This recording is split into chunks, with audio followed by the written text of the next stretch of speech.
Army Specialist Adam Castagna was evacuated to Germany 2 weeks after being badly wounded by a roadside bomb in Afghanistan.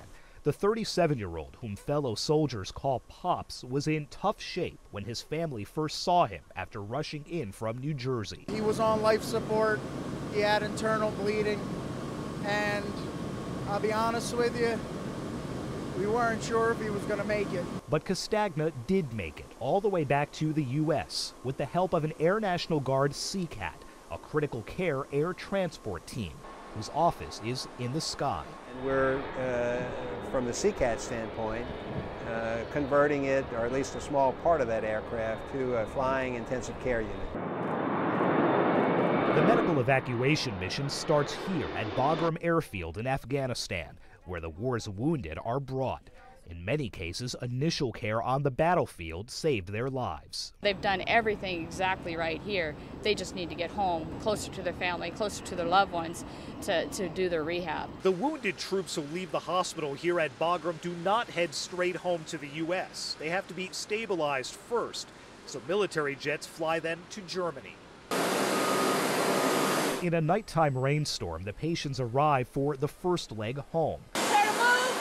Brought on board the massive military transport plane in a carefully choreographed procession, where CCAT members try to make them comfortable for the trip to RAMSTEIN Air Base Landing checklist complete.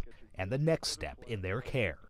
These patients are being taken just a few miles down the road from here to LANDSTUHL Regional Medical Center, whose trauma chief says that step alone is a vital one toward recovery. If you can get it to here, we'll get you home from here. It's a process that during the Vietnam War took as long as 3 weeks, but is now much quicker with the help of specialized equipment stored in a hangar just off the runway.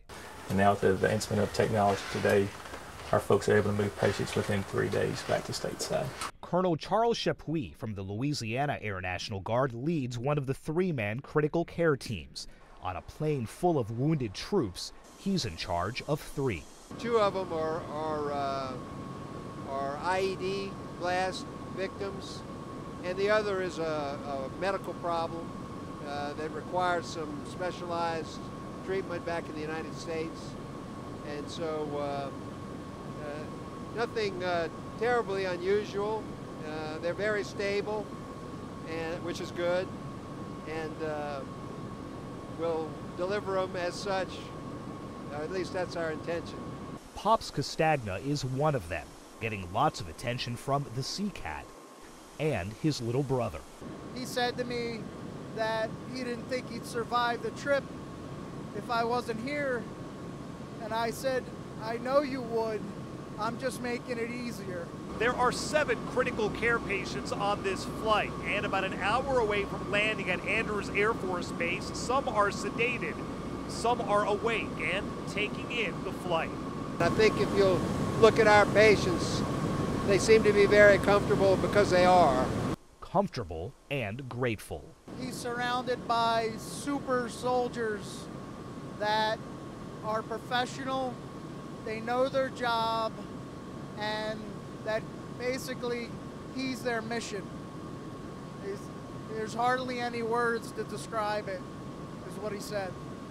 After an 8-hour flight, the trip ends in Maryland, with a shorter one awaiting to military hospitals in the Washington, D.C. suburbs.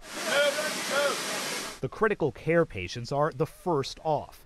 It's not a trip home to New Jersey just yet, but it is one step closer. Sagar Meghani, Associated Press.